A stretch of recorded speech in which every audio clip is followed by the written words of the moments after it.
Good evening, everyone. Welcome to the first Corporate Connect in 2023. And today is the 10th day of the Chinese New Year. I will wish everybody a prosperous Chinese New Year. This evening, we are pleased to have UOB Asset Management once again, as well as our audience from Facebook Live. This webinar is organized by SIAS and supported by SGX. We will kick off tonight's webinar with a presentation by Mr. Jeff Howie, market strategist from SGX on the recent market highlights, followed by the corporate presentation by Mr. Edward Pai, Vice President, Intermediary Sales, and we'll end off with a Q&A session. UOB Asset Management is a wholly owned subsidiary of United Overseas Bank and Asia's leading asset manager. Established in 1986, UOBAM has been managing collective investment schemes and discretionary funds for over 35 years. With extensive presence across Asia in Singapore, Brunei, China, Indonesia, Japan, Malaysia, Taiwan, Thailand, and Vietnam, UOB AM is able to offer global investment management expertise with deep local insights to individual, corporations, and institutions through retail unit trust and exchange traded funds and customized portfolio management services. Tonight, we will find out how today's macro environment is creating irreversible structural opportunities for China and how the next Chinex index provides exposure to these domestic opportunities within China with a potential of offshore exportation. Without further ado, can I invite Mr. Jeff Howie to kick off tonight's session, please? Over to you, Jeff. Yeah, it's been a little while since we had a SIAS presentation, and thus I was a little bit rusty, and all the rain as well makes it even more rustier when you're over 50. So just a quick disclaimer, just to remind everybody, this is an educational presentation. I am Sideshow Bob tonight. The main attraction, of course, is Edward Pai from UOB Asset Management. And I just wanted to come in with a little bit of a 10-15 minute quick recap on where we are in the Singapore stock market. The STI last year generated a 4.1% price gain, and reinvested dividends boosted that total return to 8.4%. We ended the year pretty quietly in December. You might recall it was only an 88-point trading range. But what we've seen so far in January is markets on the move. The STI generated a close to 200-point trading range for the whole month of January, and that was more than double that range we saw in December. And interesting that we saw technology stocks as well lead the global stock market in January after the technology stocks led the biggest declining sectors for the whole of 2022 year. And that's on the back of recent string of business-friendly policies adopted in China that Edward will go through more. And that also saw and lent support to consumer cyclical stocks as well as basic material stocks. And as we saw this morning in Singapore, the IMF did maintain that the recent reopening of China has paved the way for a faster than expected global recovery. So very different story, if you will, from what the World Bank put out a few weeks ago. Other key international developments have included an increase in expectations that the Fed Reserve will only hike by 25 basis points come 3 a.m. Very early Thursday morning, as opposed to 50 basis points. So these mean reversions, if you will, what we've seen is that extend to REITs. So the S-REIT sector did outpace the STI in January, and within the STI, Keppel DC REIT led the index over January, which followed it ranking as the three most declining stocks within the STI in 2021 and 2022.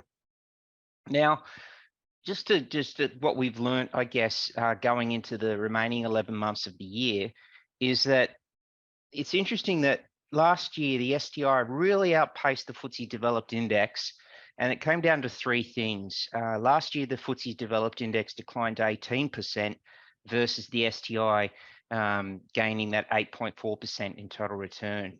When you look over the last 3 and a little bit years, though, so since the end of 2019, the total returns of both indices are almost identical. So rotations and different economic cycles have come into it. It wasn't just technology, in that the STI has one stock that's a tech stock, if you will, it's Venture Corporation, which still did pretty well last year relative to the technology sector due to its moving and morphing and changing its business and focus and strategic initiative into life sciences and medical devices and so forth. But the key thing was that technology was, as we said, bore the brunt of the declines of 2022. And the STI only has that very small, less than 2% exposure to tech, where FTSE Developed Index is something like 20-25% technology stocks. But it wasn't all about tech, because the FTSE China A50 index is also about 2% technology exposure, and that index declined 22% in Singapore dollar terms last year. Obviously, reopening momentum has been very critical, and COVID containments, which continued in China throughout 2020, albeit began to be optimized in the beginning of November last year, did create quite a slowdown in the growth of China, and hence impacted the corporate markets. Obviously, the stocks saw, because of the containments, their decline in revenue, sales and revenue, and then the increase in costs as well that come with the burden of containments also make it tough for operational efficiency and so forth. So what I'm saying is that it wasn't all about technology; it was also COVID related as well, and reopening growth. And obviously, the Southeast Asia region, with Singapore having its full reopening in April last year, and Southeast Asia following suit, saw the reopening momentum also improve the outlook. What I should also mention is that third factor is the currency, because last year the Sing dollar put in a very small, for the whole 12 months, a very small appreciation to the US dollar.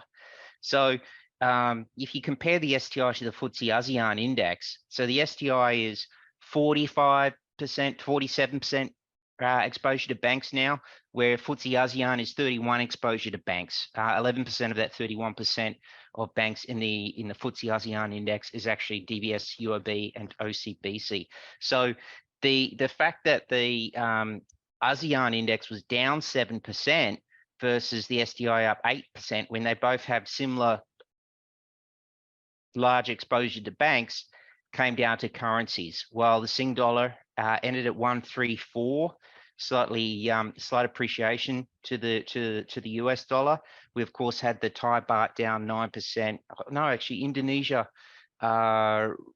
rupiah was down 9%. I think the Malaysian ringgit was down, I think, 6% last year, which basically weighed the FTSE ASEAN index. So three key things was sector exposure, reopening momentum, and currencies. Why the Sing dollar performed so well since October 2021 through to October 2022, we saw the MAS put in 3 slight increases to the slope of the Singapore nominal effective exchange rate, and they also recentered the band 3 times over the course of that period. In fact, they were one of the first central banks to actually begin tightening the exchange rate, which is a policy tool, given we are such a trade-centered economy.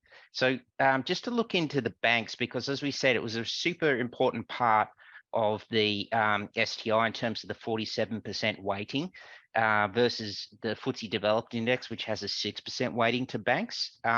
Banks also contributed 26% of the day-to-day turnover of the Singapore stock market last year. They also averaged 13% total returns. Importantly, the trio have reported 8 consecutive quarters for net interest income growth. So net interest income makes up around 65% of the total income of the three banks. And we saw after the third quarter of last year, the three banks report combined net interest income of 7.4 billion Sing dollars, which is like $1.3 billion from the second quarter of the year of the quarter before the second quarter. That at the same time, all three reduced their NPL ratios in the third quarter. And then, of course, you've got the non-interest income as well, which is really fee-driven business and very much aligned with wealth management type of themes. In fact, there was a report by Oliver Wyman and Morgan Stanley just around the same time COVID began, which looked at 4 areas that these banks might look to increase their non-interest income, which makes up around 35% of total income. The first was doubling down on tech. Second was strategic cost cutting. And then the third was differential products. And of course, the fourth, inorganic growth. And it's we've got UOB to talk a little bit more about this, but we saw UOB complete its Thailand and Malaysia acquisitions of the Citi consumer business last year, and Indonesia as well as Vietnam is scheduled to be completed this year. And then you've got these banks that are also not just generating, as we've seen with the UOB acquisitions of the ASEAN City business and DBS's acquisition of Taiwan business, which is in line with their growing regional footprint. Around 55% now of the net revenue of the three banks is actually reported to Singapore. So it's very much like the STI itself, which generates or reports around 50% of its revenue to Singapore and 50% outside Singapore. Majority of that outside is in Asia Pacific, particularly Singapore's biggest trading partners, China, Hong Kong, Indonesia, and Malaysia.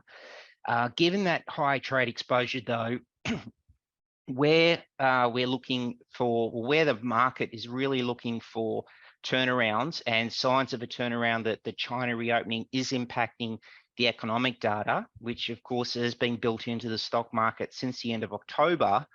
Where the economic data has to come through is these PMIs and ISMs. We saw evidence today that PMIs ticked higher in China with the brighter outlook, but the trade data such as NODX in Singapore remained really important, because NODX has been in contraction for the last 3-4 months thereabouts in Singapore, and also in contraction in Korea and Taiwan, mainly because of the impact of China closing down and the decelerating growth around much of the world during those last final, I guess the not the final months, but towards the end of 2022. So much so that when you look at NODX, China's NODX, the Singapore's NODX to China, exports from Singapore to China declined 30% year on year in December, November, October, and September, after declining 20% year on year in August and July.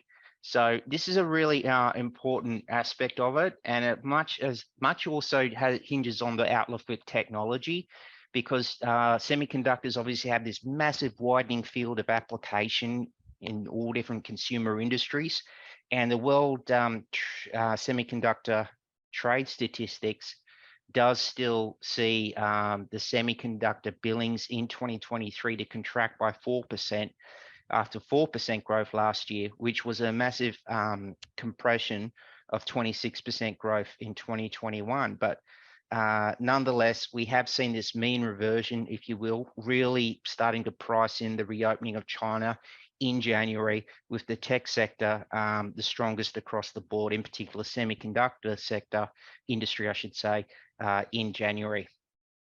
In terms of the revised macro outlook, we had such a plethora of market outlooks by so many banks and associations and brokers and so forth at the end of last year. But then things changed really super quickly. After that optimization of COVID policy in China, we saw China really open its borders in January, and not to be underestimated, the appointment of Qin Gang was super important as well, who was the former ambassador to the US for 17 months before he's been now appointed as China's foreign minister and looking to improve relations with the West. And Financials getting its regulatory funding approval to raise 1.5 billion for its consumer financial arm was also super important. So overall, you've got these multifaceted attempts to build more business-friendly policies in China, which has been impacted very much in the stock market. Two sides of it. There's tourism, Gunting, Straco, CDL Hospitality Trust have been gaining since the end of October. Obviously, as we saw in January, the Singapore trade, the Singapore Tourism Bureau, I should say, is projecting that we'll have between 12 and 14 million visitors this year, which is still off 2019, but up significantly from the 6.3 million visitors that we had last year. And also, as we said, it's not just on the tourism side, but the tech side as well. So look at one company in particular, ISDN Holdings, which back in FY21 reported 70% of its revenue to China. It flagged that COVID restrictions were impacting its supply chain and its workforce back in April last year. That stock declined from 72.5 cents at the end of 2021 down to 36.5 cents at the end of October last year, and has since rallied back up to 59 cents on this outlook. As we said, the data hasn't come through yet, but markets have been sensitive and forward-looking in terms of the projection for greater growth in China this year. So markets were very quick to react and reprice in January. And Asia is still expected to be the main engine of growth in 2023 and 2024. We have a very trade-centered Singapore economy, but we still have quite a few challenges. In particular, there's the potential for escalation in the Ukraine, and of course, a more severe strain of COVID-19. But really, the key overarching themes that are really important, of course, are decelerating global growth and persistent inflation. And why does it matter so much? The areas of strength in the Singapore economy that we are seeing at the moment on the streets, in the F&B services, the retail businesses, the construction and the real estate, together they make up 10% of our GDP pie. But wholesale trade, manufacturing, finance and insurance, as well as information and communications technology, make up 60% of our GDP pie in Singapore. So much that those sectors really perform from the rebounding global growth we saw in 2021. So they are equally likely to be weighed, I guess, by decelerating global growth this year in 2023. While the China growth is expected to, I guess, increase global growth for the whole of this year, it's not by much. I think the IMF upward revision this morning for 2023 GDP growth was only 0.2%. Previously, they thought we would grow across the world with a growth rate of 2.7% in 2023. That's just been revised slightly upward to 2.9%. Where we've still got a string of FOMCs to go through, a string of CPI inflation numbers to come through.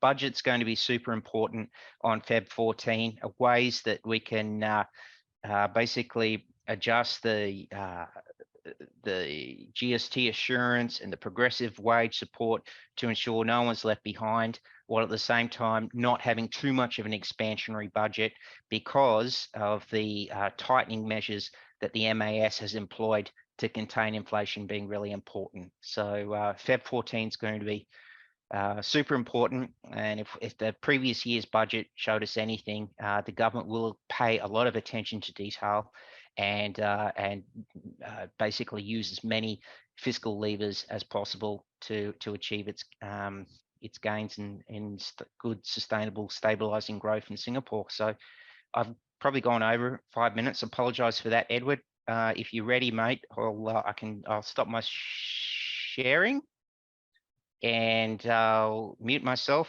and disappear. Do that right, and look forward to listening to you now, Edward. Thank you. Hi, Jeff.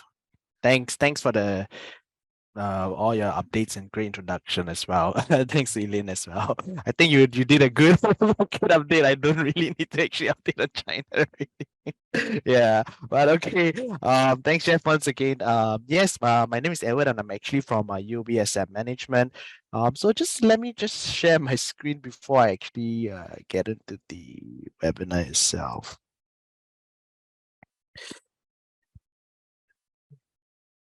Yep, hopefully I'm sharing the correct screen. You're seeing what you should see, and yep, okay. Yes, so today definitely going to talk about China. I think we have seen a lot of headline news since what's happening in China ever since last year, but I think as what Jeff has actually mentioned, by the end of December last year, I think things start to look pretty much rosier in China as well, and that is actually supporting the Chinese market. And yeah, so probably I'll just give everyone an update on the China macro, what's happening in China, what are the opportunities, and then probably give it a brief introduction into our UOB AM Ping on China X ETF, which actually launched last year. On the 14th of November 2022. So without further ado, just let me just kind of flash through the agenda for today. Yeah, so let's get started. China macro policy and structural opportunity. I think this is a really opportune time to touch on these things, especially on the Chinese market. So this is how I will be actually breaking down. We'll talk about the Chinese economic, then the technological innovation, the green revolution as well, and of course on the China's healthcare. Yeah. So yeah, let's just go into the China's economic. I think, one thing is biggest things I think is the China's relaxation of the border control. So just I'll just keep things really light throughout the whole webinar as well. So I was actually in Bali in December last month in December, and then I was actually back there. Then there was a lot of actually tourists in Bali as well, and then we actually hired a driver to drive us around the areas that we want to go. And I was actually very curious, and I was asking them, business seems to be good, it looks like things are back to pre-COVID levels. And then the driver, to my surprise, he actually mentioned, no, we're not, we're only at 80%. I'm like, oh wow, this is 80%. And I said, where's the other 20%? And the other 20%, he just simply said the other 20% is basically Chinese tourists. So yeah, so I think with the relaxation of border controls, I think this is great news for us because as China's abandoned policies that stifle economic growth for 3 years, we have seen the Chinese stocks stage an extraordinary rally. Now the catalyst is definitely very clear. Policy makers in the world's second largest economies are pulling out of the stops to revive the economy, and get it's about 1.4 billion people spending more after 3 hard years of stringent COVID restriction, harsh crackdowns on technology and other industries as well. So Beijing has basically completely reversed its zero COVID policy and has actually begun losing regulations on the business. So, of course, the reopening will be a mixed blessing for the global economy as well. So a revival in Chinese tourism could boost business in service sectors across the world. Smoother business travel in and out of China also will actually help, supply chain strains as well. So I think generally this is what we have been seeing, and I think this is certainly doing much work on the Chinese equity market in terms of the rallies that we have actually kind of seen. So let's also just actually move on to the Chinese growth outlook as well. So when we actually look at the China's Q4 GDP data, I think the China's economy slowed in the fourth quarter amid a surge in the domestic COVID infection there, but the outcomes turned out to be better than expected, right? It's the GDP growth, I think, it's nearly about 3% year on year in the fourth quarter, and I think the full year 2022 growth was actually at about 3%. The economy basically avoided a quarter-on-quarter contraction as GDP was, flat compared to the third quarter 2022 on a seasonally adjusted basis. Now, this compares well against the 2 months lockdown in Shanghai, which actually resulted in the negative quarter-on-quarter. I think about negative, nearly about 2.5% for the GDP in second quarter 2022. I think better than expected data across most economic indicator in December.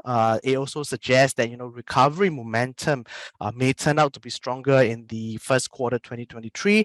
If you look at in terms of the industrial production, retail sales, your fixed asset investments were all above expectation in December, and the survey jobless rate also actually unexpectedly improved as well in December. So I think with that, I think the anticipation of strong GDP growth there's a strong anticipation on the good GDP growth recovery in 2023, especially as in the Q1 and the Q2, and China's GDP is actually expected to grow about about nearly 5% in 2023. I think Jeff actually mentioned it just now as well. So I think things are looking to be a little bit more positive this year for China, and I think that's also going to actually help the revival in the global economy as well, because there's been talk about recession and all this, but I think this would actually lift off some of the uncertainties in the global economy market as well. So with that, the China recovery is definitely at an inflection point. China's government, and if you want to summarize, they are actually confirming policies to become more pro-growth, pro-business in 2023. Basically, we want to revive the economy. Some of the things, which we have seen,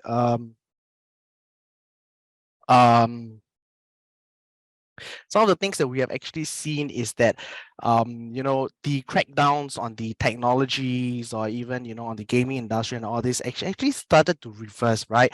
Some of the things that we actually look at is the approval of the imported games effectively marks the end. I think that was in December the end of December, they actually approved imported games. That actually effectively marks the end of the China's crackdown on the video game industry, I think, which began in August last year, when regulators actually suspended the game approval process. And also when we look at I think a couple of years back, there was a big hoo-ha on the Jack Ma and Financial Group, but I think recently the regulator actually approved a plan by Ant Group to actually raise, I think, about 10.5 billion yuan for its consumer unit. That also actually signaled the progress in the government order overhaul of the financial technology firm. So, and in all, what I want to actually summarize is basically, all these are looking much more rosier for the Chinese market, and also kind of give the signal of officially ending the regulatory crackdown that hurt Chinese stocks market in 2021. Now, that's on the China recovery side. And another thing that I probably also want to give an update is on the monetary policy flexibility that the Chinese market actually basically have. When we look at the inflation numbers, I think in China itself, the inflation numbers are much lower than what you see in the developed markets, like in the US and in the Europe. So you see inflation headlines at about 7 to 9%, but in China it's actually relatively much lower, right? So with that, I think there is a lot of because of this low inflation, I think the PBOC actually can maintain a room for basically monetary policy easing, which is actually good for growing the economy, or even for the growth sectors of the growth equities as well. So one of the things that PBOC actually in late November 2022, they actually lowered the bank's triple R, which is by 25 basis point. And that was the second cut in 2022, following a previous 25 basis point reduction in April. And the PBOC is actually likely not done with its monetary policy easing yet. considering that there are still some headwind facing the economy, so there could remain the possibility of another cut to the, the triple R and the interest rate. All the interest rate in the first quarter in 2023. Now, when you look at the 1-year LPR, it is actually expected to fall further around to about 3.5% range, and at the 5-year LPR to about 4.2% range. Now, the larger than expected cut to the, the 5-year LPR will definitely also signal a stronger support for the property market, as this is the rate that, mortgages are basically benchmarked to. So with that, China real estate market, we have also hear a lot of headline news and all this.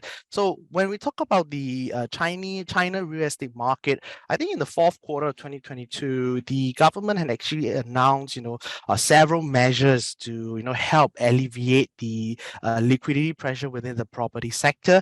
I think 250 billion RMB of financing was actually set aside to support the private developers, while the PBOC and the China Banking and Insurance Regulatory Commission actually issued a 16-point plan, regarding the delivery of the completed units, refinancing and risk management. Now, for the first time, the plan acknowledged the importance of supporting companies and not just projects. Now, and also there, there was the grace period for banks to reduce their exposure to the property sector was also lengthened. That said, right, even though all this sounds promising, I think execution is still the key. And the recovery in physical property sales is needed for the sector to basically normalize. As you can see from the chart on the left, I think home prices are still in the decline, and the primary sales and the property investment remain weak. And it will take time for home buyers' confidence to basically return. As such, a turnaround in property fundamentals will only likely be in the later part of 2023, as the government seeks to reduce systemic risk and bolster market sentiment. The property related sectors may actually enjoy a re-rating, although the upside will be kept by the still kind of weak fundamentals as well. But I think we could see that things are actually improving on a lot of the different parts of the Chinese market: real estate, tech, gaming, so on and so forth. The Chinese equity market also remains constructive. Like what I've mentioned, I'll just go through very lightly over here, because even though there were tons of events of following massive market sell-off after the MPC last year, we witnessed that. But I think the change in the pivot of the zero COVID policy, as well as China more warmly opening up during the G20, also give some certainty in terms of laying the groundwork for the bilateral relations between the different countries, basically even more so with the US, right? So I think the US continue to recognize one China policy, and of course they also actually support the status quo, which kind of reduce the tensions between the US and the China geopolitical tensions as well. Yeah. So, and if we look at in terms of the traditional valuation yardstick, when we look at all this, I think what we can say is basically China equity in terms of the onshore equities, they're relatively cheap, right? So in the sense that when we look at the price book ratio or the price earning ratio, the Chinese market is actually trading at one standard deviation from the 5-year mean. So basically, those are the level that is actually kind of the same as when you were actually in the COVID period as well. So that's where that's how we see in terms of the cheap valuation as well. And I think that is more or less on the China kind of, a summarization of the economic, updates as well. And then one of the things that we really want to touch on, I think that we cannot escape, is what we have seen in the China's technology scene. So the technological innovation, I think, after China's underseas third term, we have seen a lot of headline news, the new leadership, world dominance. I think when that actually when we witnessed that, I think there was a lot of shivers and chills in the that sent through the markets. But I think that has actually kind of been something of a past with China's underseas collective consolidation of power. What we see is that President Xi has a stronger push for the great rejuvenation of Chinese nation in terms of their own national policy, in terms of scientific and technological revolution.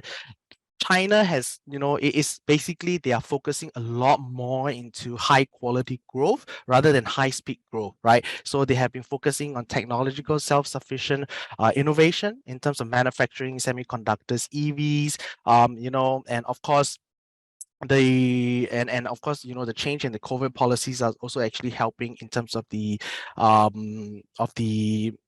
Chinese positive on the Chinese market as well. So you can see that during the COVID lockdowns and so on and so forth in like November, early December, there was actually unhappiness in the in among the population, and then you could see some kind of retaliation. And actually, even though a lot of people say President Xi had a very iron hand grip and all this, but he actually listened to what the population, I mean what the people want, and basically they start actually opening up because it is much needed for the Chinese economy as well.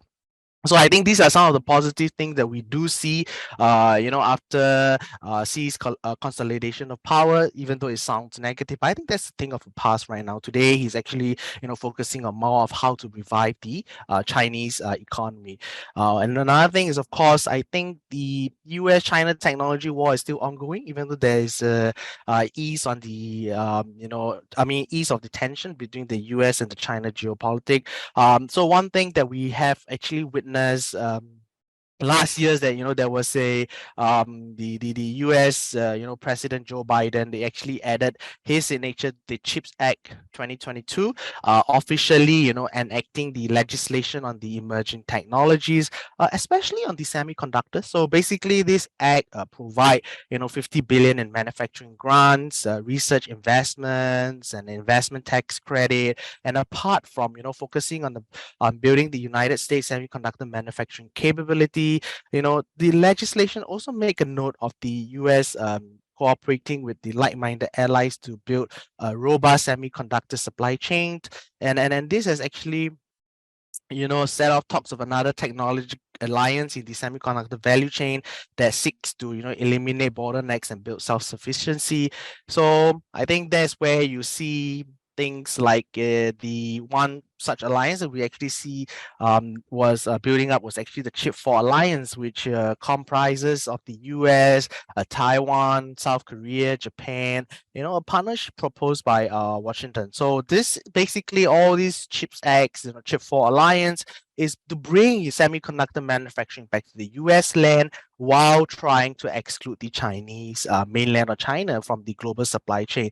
Now, this move is, of course, seen globally as a move by US to restrict and contain China's leading technology progress as well, in terms of like your 5G, 6G, EV, and renewable energy, and so on and so forth. So I think, which in these areas, advanced chips are basically very vital to the success of this future technology. So what the US is basically doing is, they're trying to actually limit the technological advancement in China so that US will always be in the it will be in the lead of the technological advancement. So in this phase of US, curtailment, basically China needs to be self-reliant at every level of the semiconductor supply chain.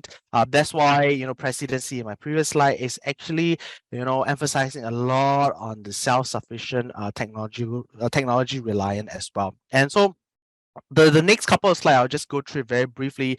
I just want to show that in terms of technological advancement, the China has actually progressed really advanced. So when we look at in terms of the military technological advancement, that's I think one thing that we can actually look one area that we can actually look at is they have the capability of building hypersonic missiles. Not everyone or not every country in the world can actually do it, but they have the capability and they actually build it to of course strengthen them military as well. And this shows a lot of advancement in their military technological area.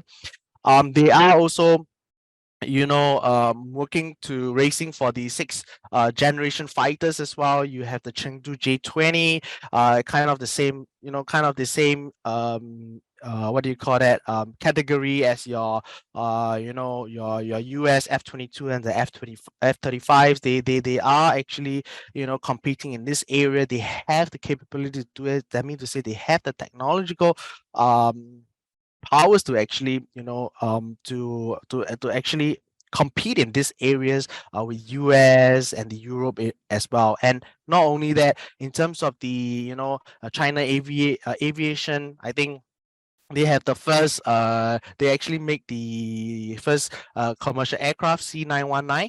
I think that is also a big development in the commercial aviation industry.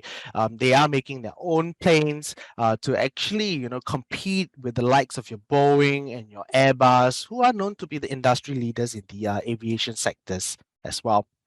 So I think these are some of the things that we actually see, China ambitions in leading technology. They are looking in terms of robo taxi adoption in China as well. I think these are things that China is actually working on, and these are the technological advancement that we will see likely in the future as well. And not only that, in terms of the US-China space competition is actually really intensive. The what happened is that China itself has a significant number of satellites in orbit as well. They has made substantial progress in completing their space station, or I think it's called Tiankong. So I think the China has on its own has grown talent pool in terms of the technological areas to compete in the likes of your space competition, your military technological advancement. They have the talent pool. They have basically government financial powers to actually invest in these companies and so on and so forth to really grow and lead in the next coming decade in terms of technological advancements as well. Yeah, so I think these are the slides that I just want to show that China is technological advancement is there, right? It is definitely at a level where he can actually go head on head with US, and that is why you see a lot of retaliation policies from the US as well. So that is one thing in terms of technological advancement. Another thing is that what we see big thing in recently, especially after COVID, is the green revolution across the global, and China has a big lead in this area. So when we look at some of the things, I think you probably will have heard it a lot in terms of global EVs and EV batteries.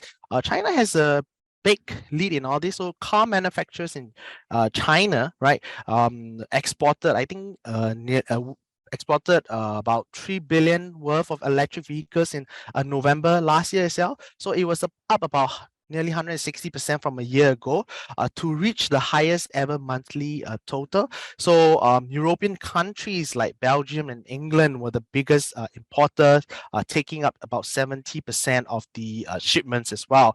And EV names like BYD continue to widen the gaps with the likes of your US Tesla, and China remain the market leaders in EV sales, followed by Europe as well as the US, and that is on the EV front. But on the EV batteries front, I think Chinese companies has a big kind of a monopoly in the market. That CAT, the likes of like your CATL, which is basically part of the Chinex index as well, and BYD dominate the China's market share in the EV batteries, right? So and they actually own a huge market share there. So I think these are the areas where China has really lead in terms of the technology advancement, especially in the green revolution.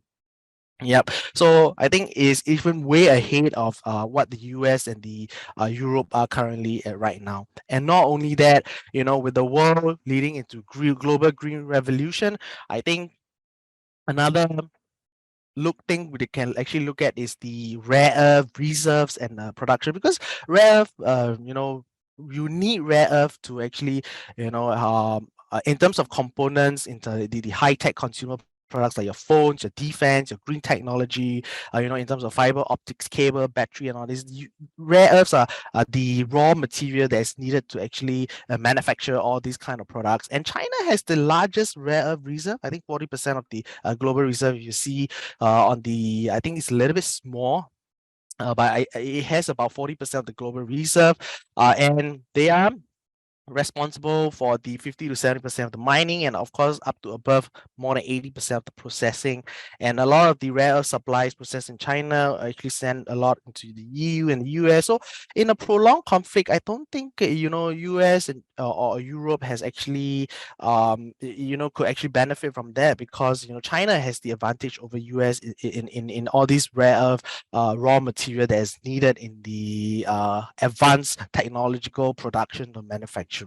So I think this is give a different perspective, for clients out there who actually, or investors out there who always sees that, oh, US is doing this to actually, kind of, block China's technological advancement, so on and so forth. But there's actually a very complex layer in this, in terms of the raw material production, and with that, in the prolonged conflict, I don't think it will actually benefit anyone. So I think these are some of the things that I think both sides are actually aware of well. And of course, the world demand for rare earth like lithium is also forecast to more than double between 2020 and 2023, as the global EV vehicles uptake actually increase. So China is definitely leading in the race of securing and processing all these clean energy metals. So I think this is where, in the future, new world powers could be minted as a demand for green energy basically grow. So China's strengths, basically, second largest economy in the world, significant trading partners. I think everyone actually know these points, but I'm just kind of reiterating that China has a lot of its strength. They have a large middle income in the world, and they also have proven industrial capability. Their industrial capabilities, are not only into low value supply chain, but now they're actually moving into high value manufacturing as well. So you have leading technology progress in the 5-6G telecommunication, your EVs, and so on and so forth, that I've actually mentioned in the previous slide. And of course, I think one thing about China that has opportunities or structural trend is on the China's healthcare. So if you look into the on the male and female, population, and the chart that you see on the left side, I think that you can see that the demographic advantages that China enjoyed for decades, a young workforce that capitulated China to the world, second largest economy, is kind of diminishing, right? So I think one thing we can say is that shrinking workforce basically does not augur well for the country economy. That is why technological innovation is also important to increase the productivity. And another aspect is that in 20 years, China's elderly will double from 10% to over 20% of the population. And by 2050, 330 million of Chinese will be over the age of 65, right? So how do you actually take care of a growing population? How do you take care of the elderlies in China? I think there has been policy aims towards and to encouraging the market to develop innovative services, create profit incentive to provide quality elderly care. That's very important. Cultivate robotic and telecommunication technologies for providing partial care for the elderlies. And for China to be China, right? I think one thing is that with such a huge populations of elderlies, it must take care of his elderly, right? And for China to become a fully modernized country, I think the aging population may be also its number one economic problem. So when you look at the healthcare expenditure as a share of GDP, we could clearly see that it has actually it has been increasing throughout the year from 2010 to 2020. But nonetheless, when we compare to the healthcare expenditure per capita across different countries or the OECD countries, I think China is still at the lower end. And definitely, with advancement in the healthcare sectors, And healthcare and also with the aging population, healthcare expenditure will definitely grow into the likes near to the likes of your OECD countries average as well. So there is much opportunity in this space. And when we look at China's biopharmaceutical ecosystem, is also actually experiencing a momentous shift from a formerly generic focused play into one that basically nurtures innovation, with profound implication for patients and industry peers. Innovation basically in Chinese biopharma is also fast becoming a notable story, of course underscored by a significant value creation on the global capital markets. The market value of publicly listed biopharma innovation players from China across NASDAQ, Hong Kong Stock Exchange, Shanghai Stock Exchange, or your Star Innovation Board has actually basically surged from 3 billion in 2016 to more than 380 billion in July 2021. And biotechnology companies originating in China accounted for 180 billion of that total. And public debuts of Chinese players have also accelerated with 23 IPOs in 2020 alone. And indeed, Chinese biotechs are leading on IPO fundraising. 7 out of the world top 10 largest biopharma IPOs, from 2018 to 2020 actually originated from China. And of course, China's biopharma ecosystem is also advancing in the right direction across the China Drug Innovation Index, showing incremental improvement in most of the area necessary to foster innovation.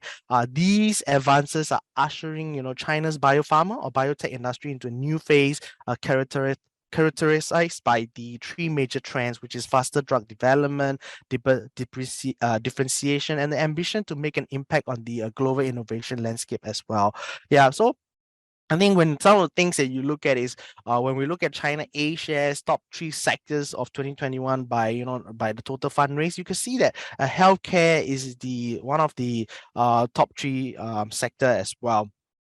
So and this goes to show that the healthcare basically remain one of the driving force for China's market as well. So in a summary, I think one thing is that the China lifting of the zero COVID policy actually give much more certainty in the economic outlook, eases of supply chain bottlenecks, basically enhancing economic prospect. China's government shifting to more pro-growth and pro-business in 2023. That's basically good news for the market as well. And China would definitely, I think, lead 2023 as the engine for economic growth, and also the China dominance market share and low cost producer and renewable energy will also actually help. And China is definitely integral part of green energy transition across the world as well. So Chinese equity has basically underperformed in the past 2 years, but that has also actually kind of helped current market valuation to look kind of attractive. And we are seeing that, and we are basically seeing the rally in the Chinese equity market as well. So with that, I think the whole summarization basically is that, these are the megatrend opportunity in China.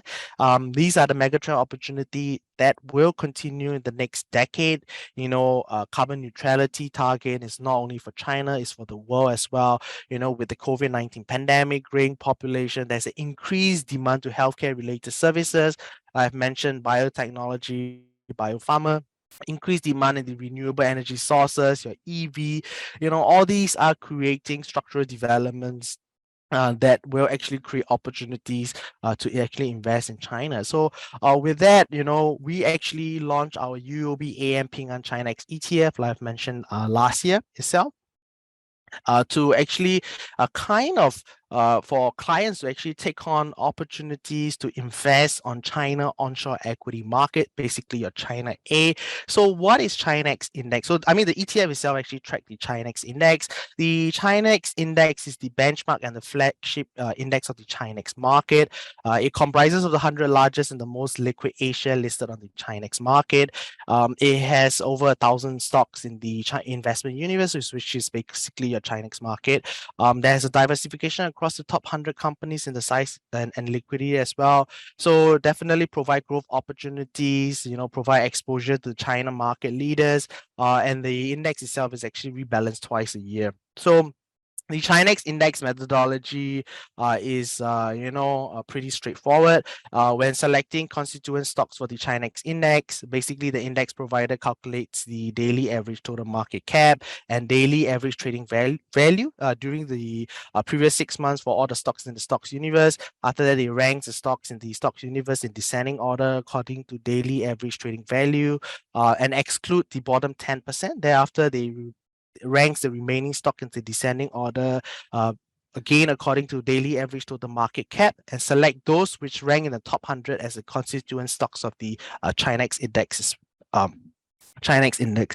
So basically, if you look at it in terms of the sectorial allocation, you could see that it's actually quite diversified. You have industrial, you have healthcare, you have information tech, like what I've actually mentioned in terms of the structural opportunities.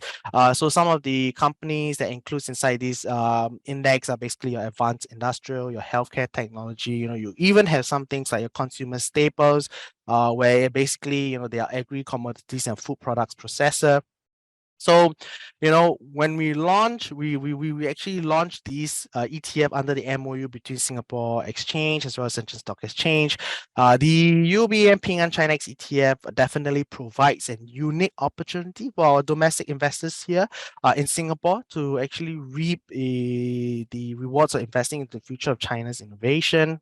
And of course, if you could see in the ETF name, there's a Ping An name to it. So basically, UOB has a joint venture with Ping An Fund Management in 2011. And when we expanded into China to capitalize on China's long-term economic and financial growth potential. So I think Ping An itself, as of 31st August, has an AUM of nearly 700 RMB under their wing. They are also some of the sub managers for some of the strategies that we actually hold in UOB. Now this setup is also UOB's competitive advantage because we are able to fully leverage on the onshore domestic investment capabilities and the local expertise via a mainland Chinese reputable fund manager to actually offer investors outside China a direct access to the country's onshore investment opportunity. So that basically set us apart from others who instead have offshore capabilities based in Hong Kong. So just a brief, just a brief introduction on the Ping An's equity research team. They have a research. They have 20 members in there are 4 of the research team, basically in the TMT areas, your big consumption, your advanced manufacturing, their macro cycle, where they actually do deep studies into some of the sectors here. So I think one thing is why UOB and Ping An Chinex ETF, basically because of the simplicity and the accessibility. These are the 2 main things, because in terms of the accessibility, I think you get to gain access to the Chinex market or exposure to Chinex index, which is definitely less or almost restricted accessibility to the foreign retail investors here. And the thing is that another thing is it is also an EIP product. So basically, does not require the fulfillment of customer account review criteria to trade. It's a simple product, and these are the top 10 constituents of the index as well. The Chinex index that we're tracking. You have your CATL, industry leaders in the battery manufacturing. They are also the largest lithium battery manufacturer in the world, as I mentioned. So some of their clients are like Tesla, Mercedes, BM. You have things like Minray, a global medical instrumentation developer, and also things like some of the companies that you see are both from the traditional and the new economy as well, but they are the companies that are riding onto the China's megatrend opportunities. So I think this is why I think Chinex ETF basically has a value proposition on its own to actually take a ride on the China megatrend opportunities. And another one thing that I just want to highlight to everyone, that it has its diversification benefits as well. When we look at the correlation, it has low correlation with other major indices and asset classes. So that is definitely something that we can actually look into, in the sense that, if you have a global equity portfolio, an addition of Chinex index basically diversify give you the diversification and also the complement to your equity portfolio, in the sense that it takes on opportunities in the growing trend of in the next new China in the next decade as well. So I think if a lot of clients also like to compare the China X index with the Hang Seng Tech index, which many of you over here actually knows, the the correlation is at about 0.6. So basically, when we look at some things like when the tech crackdown actually happened, I think a lot of the H shares were actually affected, but they were more affected than the China onshore equities. So I think in that sense, it is good to actually diversify your global equity portfolio or your Asia equity portfolios as well. So these are some of the key characteristics of the ETF itself. And with that, I think I've come to the end of my presentation. Yeah, just nice, 8 o'clock. Hey, thank you, Edward, for such a brief, summary for the macro environment, China X index. I think now I will just introduce our moderator, Mr. Benjamin Goh, Head of Research and Investor Education, to moderate the Q&A session. Over to you guys. Thank you very much. Hi, Amy. Ben. Hi, Edward. Thank you very much for that. Certainly, China has been in news lately. So in the interest of time, we have got a couple of pre-submitted questions. I'm just gonna moderate some of them, Okay. and basically we can round out the evening. So Right. the first question is, given China's shift away from a COVID zero policy, Mm-hmm. a lot of the Wall Street analysts are now pretty bullish in terms of China's coming back from a low base, as well as the consumption and growth story. So that is certainly the theme with regards to your presentation just now. So just want to kind of pick your brain as to to what extent does UOB Asset Management agree with the very optimistic or super bullish views that is kind of prevalent out there right now? Yeah, so I think that is very that's a really a good question. So for UBAM, our house view is also positive on China. So I think there is a consensus there. I think the rationale behind our positivity on China is basically, the China's risk reward profile is turning more attractive, as I've mentioned, right? COVID policies are easing, regulatory concerns are overdone as well. So I think that gives is good a good opportune time as well. And also some of the things that I've mentioned, you see easing in the you see more support in the property market, in the China property market as well. You also see things like Chinese government coming out saying that we want to be pro-business this year. When you see Mr. Xi, President Xi, in the G20 as well, he's trying to actually mend the bilateral relations with a lot of the other countries as well. So I think these are all the positive signs that we see out there. Tech regulatory has actually kind of been a thing in the past as well. What we see in the Ant Group, what we see from the gaming industry. So I think from here onwards, there are a lot of good potential in the Chinese market, but that is of course on the short term. But on the long term as well, I think what I've mentioned in the healthcare sectors, the green revolution, the technology innovation, that are the long-term structural opportunities. We cannot overlook on all these stuff as well, because China is definitely poised to overtake US as the next largest economy as well. So there's a lot of part to play in investing into the China's mega trend as well. And of course, in the short term, we also do understand the risk. So of course, there are upside risks from the faster than expected reopening. These are the things that clients or investors out there have to actually take note. The downside risk from its COVID management policies, cooling house, and housing external demand of that sector is still in the recovery mode as well. And also, I think another possible thing that we could actually look for, or we have to be watch out for, is basically the worsening geopolitical risk with either US or even on the Taiwan. But I think that is not really on the agenda of the China's or government, or this is the Communist Party right now. Yeah. Well, certainly, there is a consensus that China is going to be the world's largest economy. Yeah, I think they already are on the PPP basis, purchasing price parity basis. yeah, yeah. About US dollar, I think you're just a couple of years out. And I believe China is probably the world's largest market for theater, like movies, and perhaps for Yes, yes, automobiles. I yeah. can't remember. they, Yeah. they are quite they are quite large in a lot of areas. Yeah. In terms like the green revolution, basically in like things like your EV batteries and all this, they kind of monopolize in the areas as well. EV cars, yeah, you can have different brands from different countries, but in terms of the components of EV cars, they actually it has a good monopolization in the global market, especially on the batteries. And EV cars, what is most important is basically your batteries. Yes, yes. And I think on that specific topic, there is a dawning realization that apart from Tesla and the marquee brands, Yeah, the world is probably going to be dominated by Chinese-made EVs. So because correct. they have the tech and they've got the commitment, so and so forth, and a Yeah, variety, like a lot of players are doing that. So yes, that's yes, all yeah. good.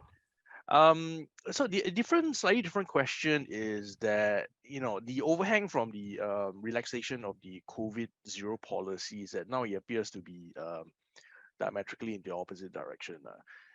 And because of the Chinese Lunar New Year holidays, you got millions of people traveling, right? How is the there are some concern that the COVID is going to run rampant, and in the next few weeks the other shoe might drop, and you're going to have infections and deaths and all that. Is that something of concern to your asset managers? I think of course we are always monitoring on such cases. We actually look into reports and so on and so forth. But I think some of these things that you see are basically just headline news. Western perspective headline news saying that this is happening.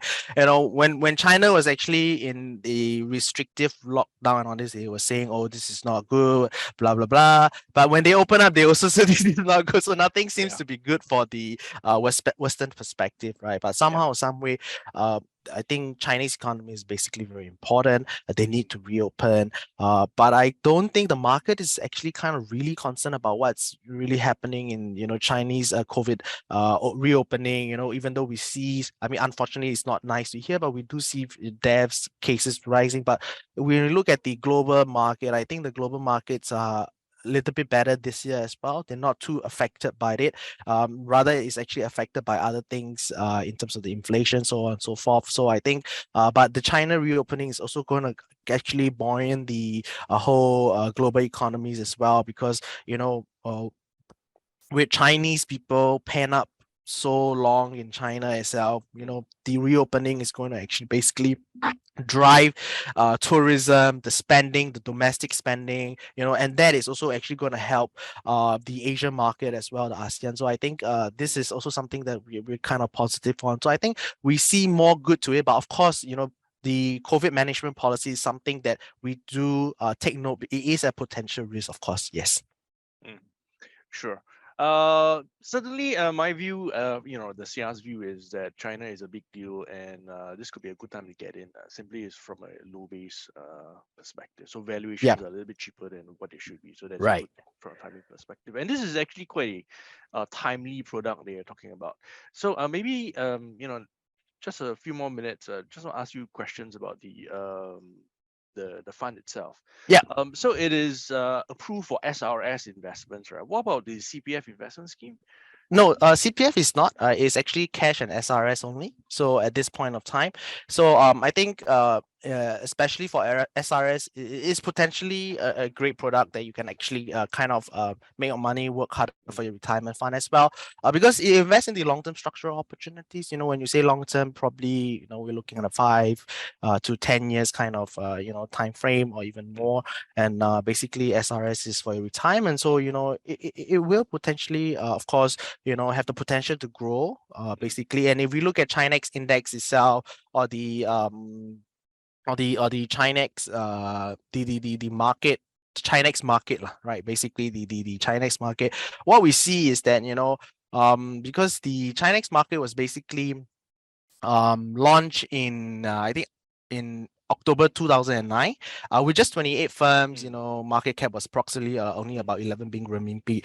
But today, when we look at it, it has over 1,100 companies, and the market cap is more than 10 trillion in renminbi. So you can see the exponential growth. So I think there will always be new and innovative companies coming on board, and that give you the exposure to it. And another one thing that I will probably highlight is you see things like CATL, probably good opportunities to invest in, or good individual counters to go in. But the thing is that for China A shares, I mean onshore equity shares, I'm talking about A shares, not H, is that retail or foreign retail investors like us, like myself, we don't have access to it. So how do I actually participate in all these companies' growth or investment opportunity? The way is actually through China X ETF. So this, in a sense, we are giving the investors out there the accessibility to actually to invest, because a lot of clients do know Hang Seng Tech, H shares, and so on and so forth. But I think there is another value proposition for China A onshore equities. Your investment opportunity, mega trends. You have your diversification benefits as well. So it has its value propositions basically. Yeah. Okay, and just to cover all bases, this product is based on a full replication basis, right? Yeah, it's a physical replication, so that's why it's also EIP product, which is okay. retail friendly product. Yes. So again, just to cover all bases, which means that it also pays dividends.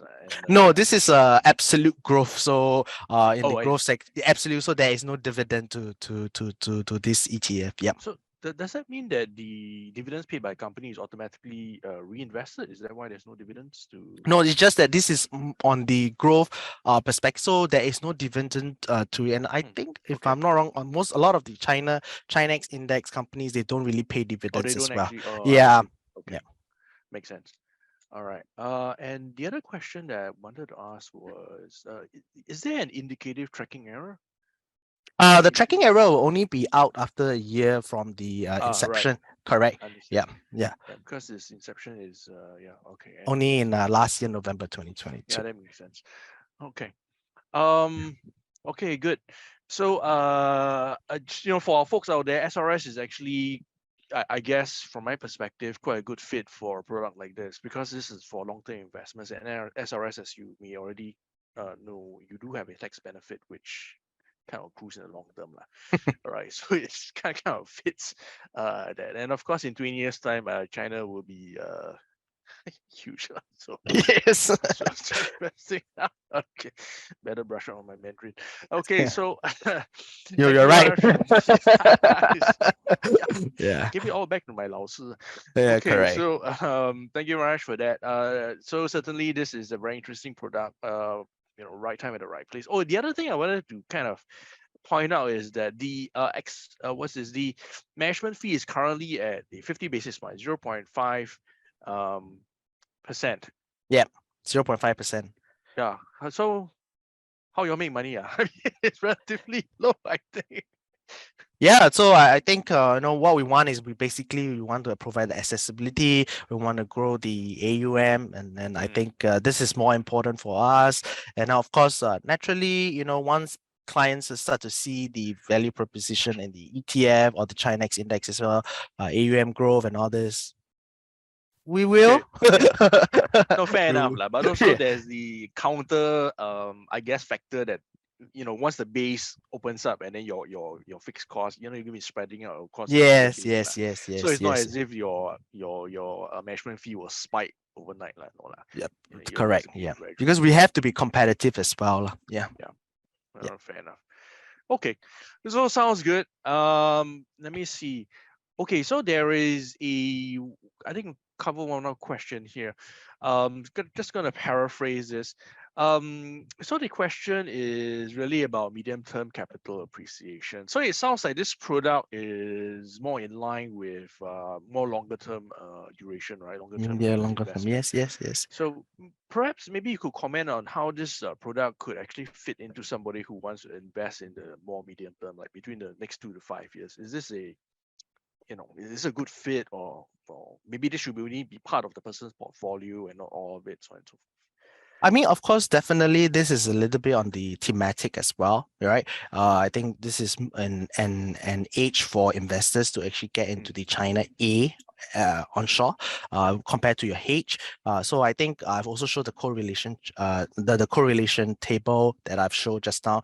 Yeah. So low correlation to a lot of the asset classes. So when you're building a portfolio of funds or ETFs or even single stocks, I think this could come into play because right now there's really absolutely no way that you can actually get a exposure into the China A single stock. So I think this is one way to actually participate. And of course, some of the structural opportunities that I've mentioned are things that clients can basically look into. I think there is a strong appeal to it.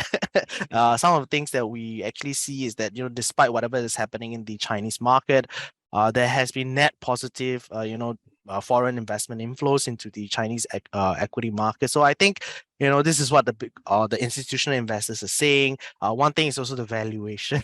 Yeah. The valuation is really important. This is the time, if you don't invest right now in terms of cheap valuation, when are you going to go do that, right? Because you might not get that kind of chance again. When it really rallies, you wouldn't want to be chasing the market. So I think these are the signals that we see that it's an opportune time for investors to really look into it, really get the exposure onto China A onshore equity market as well.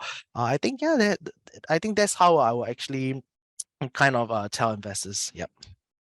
Okay, and to pick up on what you just said about the China A shares, there are some products out there which actually follow the MSCI China index, which is more focused on the H shares, right? And Yeah. also the perhaps the US listed Chinese stock.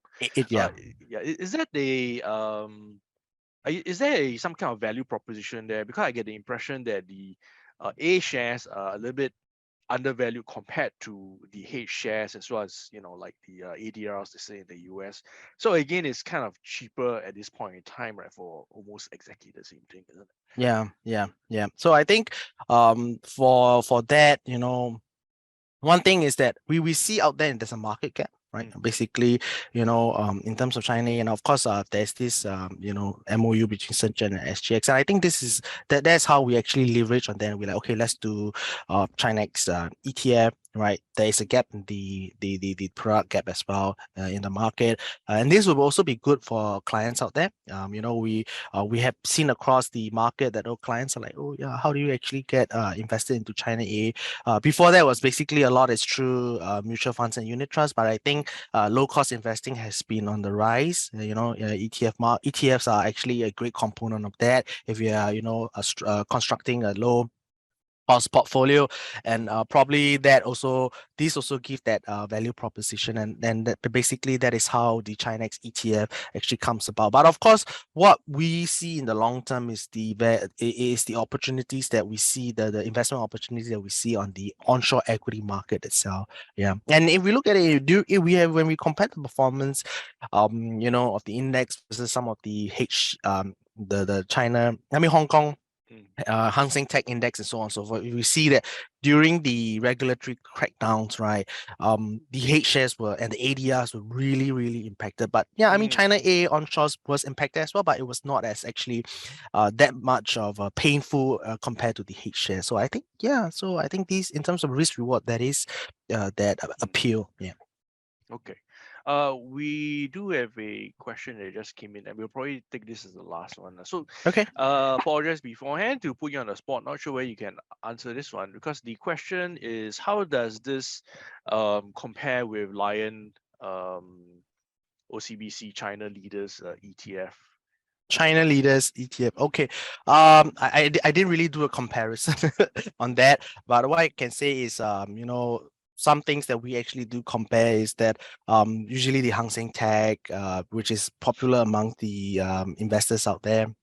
So I think mentioned earlier, I think when we look at some of the numbers that we see on the numbers, like in the sense of probably when we look at the 5 years returns for the index versus the China index versus Hang Seng, I think the total return of the China index was basically about 40%, but I think the Hang Seng Tech was actually in the negative zone. So I think these are some of the things that clients can actually kind of look at and compare investors. Yeah. So I wouldn't want to Okay. compare. I think Lion Global OCBC, the ETF that you've actually mentioned, is a great product as well. It's just a different complement, different investment products that you can actually probably have in your portfolio to complement. Yeah. Yeah, it's not really apple to apple, right? Yeah. Because of the different teams. Okay, Correct. fair Different enough. teams. That's right. Yeah. Different teams. All right. All right, so that's all the time that we have for. Thank you very much, Edward, for coming on our show. Always very grateful for you guys to show up and explain some of these thoughts that the smart money are thinking about and the products that you Yes. guys created. So I still remember the last one you did for us last year, very well received as well. So Thank you. very much. Okay. All right, so Eileen, back over to you. Thank you guys. Sorry for a bit of a overrun tonight. We had definitely have a very insightful sharing, and of course for everyone who's joining us this evening. In case you missed any part of today's session, you can rewatch the webinar on SIAS YouTube channel. And of course, Corporate Connect is a bi-monthly webinar. Do visit our website and get updates on our upcoming investors education programs and initiative.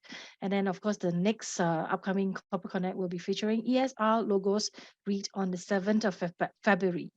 Without further ado, I think we'll just end tonight's sessions and have a good evening. Thank you, everyone. Thank you very you. much. Have a nice day, everyone. Bye. Bye. Happy New Year, Edward. Bye. See Yeah. ya. Happy New Year to you. Bye. Bye. Bye.